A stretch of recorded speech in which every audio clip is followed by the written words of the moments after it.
দেয়। বাবা গো, আমি বসে বসে নামাজ পড়লাম এই জন্য, আজকে 3 দিন পার হয়ে গেছে গো বাবা, আমি ফাতেমার চুলায় আগুন জ্বলে না। বাবা 3 দিন পর্যন্ত না খাইয়া থাকতে থাকতে আমি ফাতেমার শক্তি কমে গেছে, দাঁড়াইতে পারি না, মাথা চক্কর মারে। বাবা গো, তারপরও আমি বসে বসে নামাজ আদায় করি, আল্লাহর একটা হুকুম হয় আমি ছাড়ি না। আমার আল্লাহ কয়, বন্ধু গো, ফাতেমার নামাজ আমি বসে বসে কবুল কইরা নিছি। আরে মা বোনেরা, ফাতেমার জিন্দেগি তালাশ করো।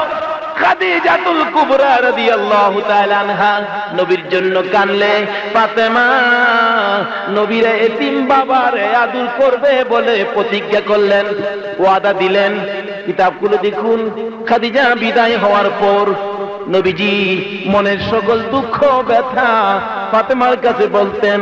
নবী যেদিন দুনিয়ার থেকে বিদায় হবে, ওই দিন ফাতেমা নবীর পাশে বসা ছিলেন। ফাতেমা পাশে বসা, নবীজি খালি কান্দে, চোখের পানি গড়গড় করে পড়ে। আমি যেদিন পাহাড়ের গুহায় উম্মতের মায়ায় সেজদায় পড়ে কাঁদছিলাম গো ফাতেমা, ওই দিন তুমি দি আমার পাশে যাইয়া এমনি করে ডাকছিলা। কিতাব খুলে দেখুন, নবী যেদিন উম্মতের মায়ায় পাহাড়ের গুহায় সেজদায় পড়ে কান্দে, আবু বকর ডাকতেছে মাথা উঠান, নবী শুনে না। আলী ডাকতেছে মাথা উঠান, নবী শুনে না। উসমান ডাকতেছে মাথা উঠান, শুনে না। উমর ডাকতেছে মাথা উঠান, নবী শুনে না। আরে ফাতেমা, ওই দিন দি তুমি আমার মার মতো দৌড়াইয়া আমার গানের কাছে মুখ লাগাইয়া ডাকছিলা। বাবা গো, এমনি করে আর কান্দো না গো বাবা, কথা দিলাম আমি ফাতেমার সকল নেকি তোমার উম্মতের জন্য দান করে দিব। এমনি করে ডাকলে তারপরেও বাবা তুমি মাথা উঠাইছো না, আজকে এমনি করে কেন কান্দো? বাবা গো, যেদিন এমনি করে কাঁদছিলা, ওই দিন দিয়ে আমার হাসাইন আর হুসাইনকে তোমার 2 পাশে বসাইয়া বসাইয়া নানা নানা করে ডাকাইয়া তোমারে উঠাইছিলাম। ওগো বাবা, তারপরও তুমি এমনি করে কাঁদলে আমি মা ফাতেমা সইতে পারি না। নবী ডাকতেছে, ফাতেমা আর বেশিক্ষণ আমি দুনিয়ার জমিনে থাকবো না, সেই জন্য আমি কান্দি। কিতাব খুলে দেখুন, ফাতেমা নবীর জন্য কেমনি করে পাগল ছিলেন। ওগো মা বোনেরা, এই ফাতেমার জিন্দেগি পড়ো, এই ফাতেমার জিন্দেগি ঘরে আনো। ফাতেমার জিন্দেগি, ফাতেমার আমলের একটা আমল যদি তোমার আমলে পিট করতে পারো, আসরের ময়দানে ফাতেমা তোমারে সারা জান্নাতে পাও দিবে না। বলতেছিলাম খাতুনে জান্নাত ফাতেমাতুজ জাহরার আমল কত পরিষ্কার ছিলেন। একদিন বলতেছেন ফাতেমা নবীজির কাছে যাইয়া, আব্বা আমি একটা কথা বলার জন্য আসছি। নবী বলেন, মা তুমি তো আসছো, আমার একটা কথার জবাব তুমি আগে দাও। কি আব্বা? তুমি যে আসছো, যে বুরকাটা পরে আসছো, মতান্তরে যে কাপড়টা, যে ওড়নাটা তুমি গায়ে দিয়ে আসছো, এটার সামনের ভাগে একটা ছিদ্র দেখা যায়, আঙ্গুলের মাথাটা ডুববে। হাদিস শরীফে বলছেন আঙ্গুলের মাথা ডুববে, এই পরিমাণ একটা ছিদ্র। এবার খাতুনে জান্নাত ফাতেমাতুজ জাহরার বুরগার মধ্যে নবী বলেন, ফাতেমা এই ছিদ্রটা কি বন্ধ ছিল না খোলা ছিল? এবার ফাতেমা বলতেছেন, আবু গো, আমি ভিতরের দিক দিয়া মুখ করে ছিদ্রটা বন্ধ করে আপনার বাড়িতে আসছি। নবী বলেন, ফাতেমা এই ছিদ্রটা যদি খোলা রাইখা তুমি আমার বাড়িতে আইতা, এই ছিদ্র দিয়া যদি কোনো বেগানা পুরুষ তোমারে দেখতো, তুমি মারা গেলে আমি নবী তোমার জানাজায় শরীক হতাম। আরে মা বোনেরা, কোনদিন জানি সাদা কাফন বাড়িতে আসে, হিসাব মিলাও ফাতেমার জিন্দেগির সাথে তোমার জিন্দেগি বনবে কিনা। শুধু তাই নয়, দয়ার নবী মায়ের নবী দুনিয়ার থেকে বিদায় হওয়ার আগ মুহূর্তে এমনি করে ফাতেমা কাছে বসে কাঁদতেছে। বাবা গো, তোমার চোখে পানি দেখলে আমি ফাতেমা সইতে পারি না। ও বাবা, তুমি কাঁদো না, বলো তোমার উম্মতের জন্য কি করতে হবে। শুধু তাই নয়, কিতাব সাক্ষী দেয় ইমাম হাসান আর হুসাইন কি পর্যন্ত নবীর উম্মতের জন্য কুরবানির কথা ফাতেমা বলেছিলেন। এমনি করে দোয়া কবুল হয়েছে, মেয়ে হইয়া এতিম বাবার জন্য এমনি করে পাগল ছিলেন। এমনি করে ফাতেমা দুনিয়ার মহিলাদেরকে শিক্ষা দিয়েছিলেন। ফাতেমা বলতেছেন, আব্বু গো, এমনি করে কেন কান্দেন? আমার 2 ছেলে কুরবানি করলাম আপনার উম্মতের জন্য, আমি ফাতেমার সকল জিন্দেগির নেকি আপনার উম্মতের জন্য দিয়ে দিলাম, তারপরও আপনি কাঁদতেছেন। ফাতেমা কান্দে, রে বাবা আর কত কাঁদবেন আমি জানতে চাই। নবী বলেন, ফাতেমা আর বেশিক্ষণ তোদের মধ্যে আমি থাকবো না, কিছুক্ষণের মধ্যে আমি দুনিয়া থেকে বিদায় হয়ে যাইব। দয়ার নবী মায়ার নবী এমনি করে ফাতেমার সাথে কথা বলতেছে।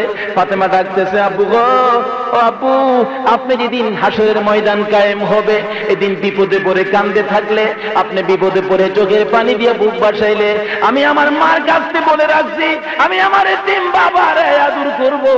বাবা গো, ওই দিন যদি তুমি কান্দো, আমি ফাতেমা কই থাইকা তোমারে আদর করব, তোমারে কোথায় পাবো আমি ফাতেমার কাছে বলে দাও। এবার নবী বলতেছেন, ফাতেমা গো, হাসরের ময়দানে আমারে পাবে রে ফুলসিরাতের কিনারে। আরে বাবা, ফুলসিরাতের কিনারে যদি না পাই তাহলে কই পাবো বলে দাও। নবী ডাক দেয়, ফাতেমা গো, ফুলসিরাতের কিনারে যদি না পাও, যাও মিজানের পাল্লার কিনারে। বাবা গো, মিজানের পাল্লার কিনারে যাইও, যদি তোমারে না পাই কোথায় পাবো? আরে ফাতেমা, তাহলে যাইও হাউজে কাউসারের কিনারে। ও বাবা, হাউজে কাউসারের কিনারে যাইও, যদি তোমারে না পাই আমি ফাতেমা কোথায় যাব? নবী চোখের পানিগুলো গড়গড় করে ফেলাইয়া কান্দে, ফাতেমা রে, তারপরেও যদি আমারে না পাস, জাহান্নামের 7টা গেটের দরজায় যাইয়া দেখবে রে আমি দয়ার নবী মায়ার নবী দাঁড়াইয়া রইছি। বলতেছিলাম খাতুনে জান্নাত ফাতেমাতুজ জাহরার ঘটনা। এমনি করে নবীর জন্য পাগল। এমন সময় নবী ডাকতেছেন, ফাতেমা গো, কান্দিস না, চোখের পানি আর ফলাইস না। এমন সময় আজরাইল নবীর ঘরের দরজায় এসে আওয়াজ দেয়, টন টন। নবী ডাকতেছেন, ফাতেমা দরজাটা খুলে দাও। ফাতেমা দরজার কাছে যায়, দেখে এমন একটা লোক দাঁড়াইয়া রইছে, যার পাও দুইটা জমিনে, মাথাটা হবে আকাশে। ফাতেমা বলতেছে, আব্বু, এই লোকটার তো আমি চিনি না, এত বড় লোক। নবী বলেন, ফাতেমা গো, দরজা খুলে দাও, ইনি হলেন মালাকুল মউত, কিছুক্ষণের মধ্যে তোমার এতিম বানাইয়া দিব। ফাতেমা চোখের পানি লইয়া দরজা খুলে দিলেন। বাবা গো, তুমি যদি দুনিয়ার জমিনে না থাকো, আমি ফাতেমা কারে বাবা কইয়া ডাকবো? ও বাবা, আমার হাসাইন আর হুসাইন পেটের খিদা লইয়া যখন গলা কাটা মুরগির মতো লাফাইতো, তোমার কাছে লইয়া গেলে তুমি না খাওয়াইয়া শান্ত করে দিত।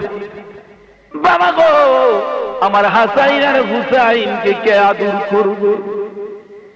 নবীজি ডাকতেছে, ফাতেমা গো, কান্দিস না, আমি দুনিয়ার জমিন থেকে এখন বিদায় হয়ে যাব। আজরাইল সামনে দাঁড়াইলে, নবীর সামনে বসলে, নবী ডাকতেছে, আজরাইল, আমি বুঝি এখন বিদায় হব? আজরাইল রে, আমার উম্মতের কথা মনে হইলে আমার মায়া লাগে। আরে আজরাইল, আমি যদি এখন বিদায় হয়ে যাই, আমার গুনাহগার উম্মতরা আমি নবীরে না পাইয়া কান্দে, আমার উম্মতের কি উপায় হবে আমি জানতে চাই। তুমি একটু বসো, আমার ভাই জিবরাইল আসো।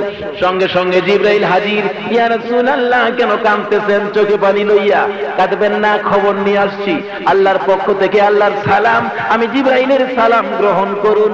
নবী গো, কাঁদবেন না, আমার আল্লাহ ওয়াদা করেছে আপনার উম্মতগুলো বেহেশতের উপযুক্ত না করে কবর দেশে ডাক দিত না। কন্যা সুবহানাল্লাহ। নবী তবু কান্দে, হুজুর কাঁদবেন না, আল্লাহ ওয়াদা করেছে, কসম খাইছে গো নবী তোমার সঙ্গে হাসরের ময়দানে তোমার একটা উম্মত জাহান্নামে নিবে না। নবী ডাক দেয়, জিবরাইল, তাই যদি হয় রে, আমি বিদায় হব রে, আমার মা ফাতেমা কই, আমি ফাতেমার সাথে দুইটা কথা বলি। ফাতেমা নবীর কাছে আসলে, ফাতেমা কাঁদতে কাঁদতে চোখের পানি দিয়া বুক বসাইতেছে। কাছাকাছি আসলে ফাতেমা নবীর মুখের কাছে কানটা ডাইকা নিলে, নবীজি কানে কানে বলছে, ফাতেমা কান্দিস না, আমি বিদায় হওয়ার পর মদিনায় আর কোন লোক মরবে না রে ফাতেমা। সর্বপ্রথম যিনি মরবে, যিনি আমার সাথে দেখা হবে, ইনি হবে তুমি ফাতেমা। 6 মাস পরে তুমি মরবে, আমি নবীর সাথে সর্বপ্রথম দেখা হবে। কান্দো না, তোমার আগে আমি নবীর সাথে আর কারো দেখা হবে না। ফাতেমা কান্দা একটু কমালে, নবী দুনিয়া থেকে বিদায় হয়ে গেছে।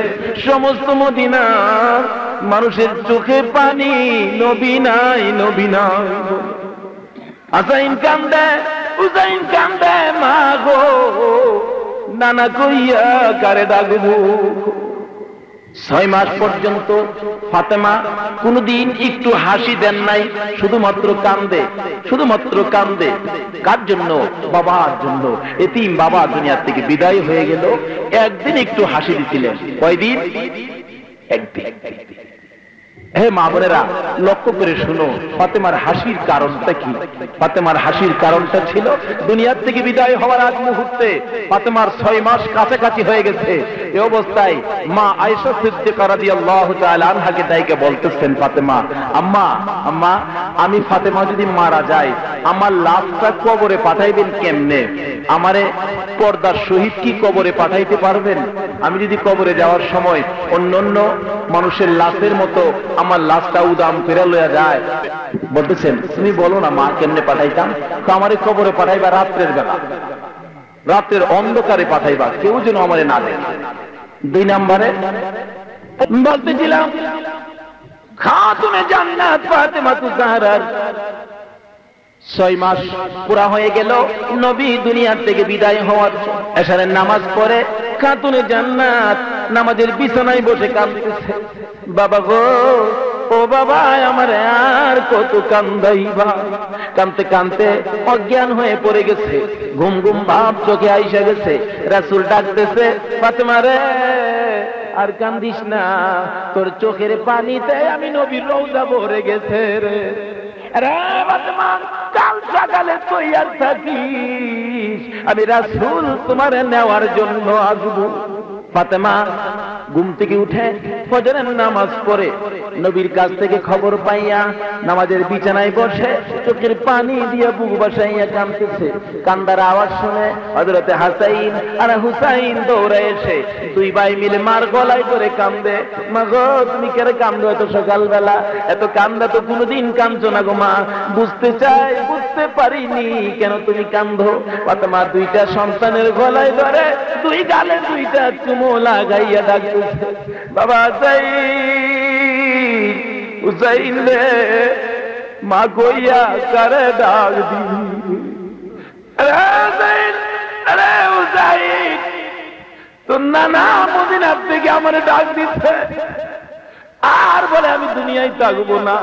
তোর নানা বলে কিছুক্ষণ পরে আসবে রে, আমি ফাতেমারে নেওয়ার জন্য, ফাতেমারে নেওয়ার জন্য আসবে, তোরা মা কইয়া কারে ডাকবি? হাসাইন হুসাইন কাঁদতেছে, মা দরদি হইয়া বাচ্চার 2 গালে চুমাইতেছে, বাবারে কান্দিস না, আমি আদর কইরা যাই, কান্দিস না রে। রে বাবা হুসাইন, হুসাইন রে, তোরা 2 ভাই আমার সামনে আয়। হাসাইনের মাথায় হাত বুলাইয়া ফাতেমা ডাকতেছে, হে হাসাইন, তোর নানা মারা গেছে রে, দুনিয়ায় নাই, কবরে ঘুমাইয়া গেছে রে। আরে হাসাইন, আমি ফাতেমাও বিদায় হইয়া যাইতেছি, তোর ছোট ভাই হুসাইন রে আদর করিস রে, ভাই কইয়া ডাক দিলে তুই আদর করিস রে। এমনি করে কাঁদতেছে, হাসাইন কান্দে, হুসাইন কান্দে। এবার ফাতেমা ডাকতেছে, বাবারে জীবনে কত গোসল করাইছি, গোসলের সময় পার হয়ে যাবে, তোমরা আর কেউ গোসল করাবে না। 2 জনের জন্য পানি আনলেন 2 কলস, হাসাইনকে গোসল করাইতেছে, হুসাইনকে গোসল করাইতেছে। মা দরদি হুসাইনের মুখের দিকে তাকাইয়া থাকে, হাসাইনের মুখের দিকে তাকাইয়া থাকে। হুসাইন একটু পাগলা কিসিমের ছোট ছেলে ডাকতেছে, মা গো তুমি এমনি করে কেন তাকাইয়া থাকো? ও মা, তোমার যাওয়ার থেকে বোঝা যায় তুমি বুঝি আর আমরা দেখবা না, জীবনের শেষ দেখা বুঝি দেখতেছো। কান্দার আওয়াজ শুনে হযরতে আলী রাদিয়াল্লাহু তাআলা আনহু দৌড়ে আসলেন, ফাতেমা তুমি কেন কান্দো? হাসাইন কেন কান্দে? হুসাইন কেন কান্দে? হযরতে হাসাইন আর হুসাইন আলীর গলায় গিয়া ধরছে, বাবা গো, আমার মা বলে দুনিয়ায় থাকবে না, বলে দাও আমরা মা কইয়া কারে ডাকবো, কে আমরা আদর করবে? ফাতেমা ডাকতেছে, ওগো স্বামী আসো, বহুদিন তোমার সঙ্গে সংসার করলাম, যদি ভুল বেয়াদবি হয়ে থাকে ক্ষমা করে দিও, মাফ করে দিও, আমার বাবা আসতেছে আমারে নেওয়ার জন্য। বলতেছিলাম কিছুক্ষণ পর ফাতেমা একটা ঘরের ভিতর ঢুকে দরজা বন্ধ করে দিলে কাছে যারা ছিলেন তারা শুনে ফাতেমা কার সাথে যেন কথা বলতেছেন, মনে হয় রাসূল আয়েশা ফাতেমার সঙ্গে বসে বসে আলাপ করে যায়। কিছুক্ষণ পর আলাপ শুনতেছে না, দরজা খুলে দেখে ফাতেমা দুনিয়ার জমিন থেকে বিদায় হয়ে গেছে। কথা মতো আয়েশা যেমনি করে ফাতেমার সঙ্গে ওয়াদা করেছিলেন এমনি করে ফাতেমারে পর্দার সহিত রাত্রের বেলা কবরের দিকে পাঠাইলেন। হযরতে আবু যর গিফারি রাদিয়াল্লাহু তাআলা আনহু ফাতেমার কবরের ভিতরে নামলেন, নাইমা ডাকতেছেন, এরে কবর তোর ভাগ্য ভালো রে, আজকে এমন একজন ব্যক্তি তোর ভিতরে আসতেছে যিনি হবেন উম্মতের কান্ডারি, গুনাহগারের বন্ধু, নবী মুহাম্মদ রাসূলুল্লাহর কলিজার টুকরা ফাতেমা। যাস আবুস, বেয়াদবি করিস না কিন্তু, কবরের মাটি লড়াছুরি করতেছে। আরে লরস কে রে, জানোস কে আইতেছে? হাসাইন আর হুসাইনের মা। তবু কবর লড়াছুরি করে। কবর থামো, কে আইতেছে জানো? শেরে আলী, আল্লাহর ভাগ যিনি, আলীর বিবি ফাতেমা। তবু কবর লড়াছুরি করে। 4 নাম্বার ডাক, আরে কবর 3 বার করে নিষেধ করলাম শুনলি না, এত দোহাই দিলাম মানলি না। কবর রে, জান্নাতি মহিলাদের সর্দার যিনি হবে সেই ফাতেমা তোর মাঝে আসতেছে। খামোশ হয়ে যাও, থেমে যাও। কবর ডাকতেছে, মাটি ডাকতেছে, প্রভু গো আমার জবানটুকু খুলে দাও, আবু যর গিফারির সাথে দুটো কথা বলি। আল্লাহর হুকুমে মাটির জবান খুলে গেল। কবর ডাকতেছে, আরে আবু যর গিফারি, আমি নবীর মেয়ে চিনি না, হাসান হুসাইনের মা চিনি না, আলীর বিবি চিনি না, জান্নাতি মহিলাদের সর্দারিনী চিনি না, আমি চিনি নেক আমল, নেককার হইয়া নেক আমল লইয়া যারা কবরে আসবে আমি তাদেরকে সম্মান করব, আর যার নেক আমল পাবো না আমি কারো খাতিরে কাউকে ছাড়বো না। ওগো মা বোনেরা, হিসাব মিলাও, এই পরিষ্কার আমল লইয়া কবরে যাওয়ার সুযোগ আমাদের হয়েছে কিনা। আল্লাহ রাব্বুল আলামিন আমাদেরকে সেই তৌফিক দান করুক। সবাই বলেন আমিন।